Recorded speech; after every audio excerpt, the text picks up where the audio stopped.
नमस्कार दोस्तों, मैं सुखदेव साहू। आज एक बहुत बढ़िया साउंड मैं सुनाने जा रहा हूं जो छत्तीसगढ़ में शहनाई के नाम से जाने जाते हैं। शहनाई बाजा छत्तीसगढ़ में, हमारे छत्तीसगढ़ बहुत ज़्यादा चलता है, आपको पता है, और कई राज्यों में कई जगह में भी चलता है, ऐसा बात नहीं है।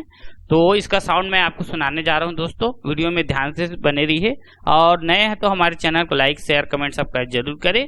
तो ये शहनाई है, शहनाई सुन एक बार हम पहले ऐसी ही सुनाते हैं।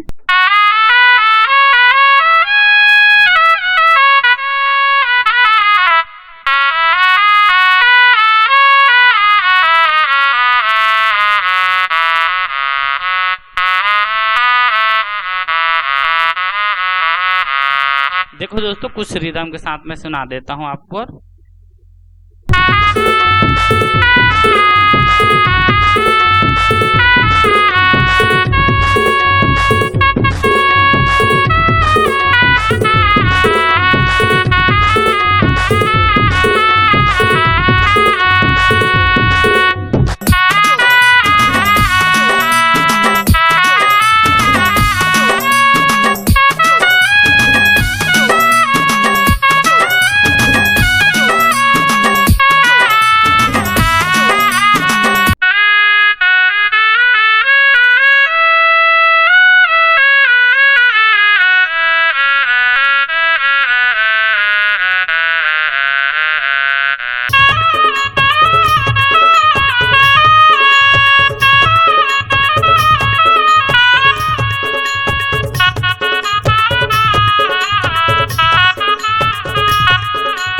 इस तरह दोस्तों अपना शहनाई प्लगइन को आप यूज कर सकते हैं। कॉन्टेक्ट प्लेयर के अंदर मिलेगा दोस्तों।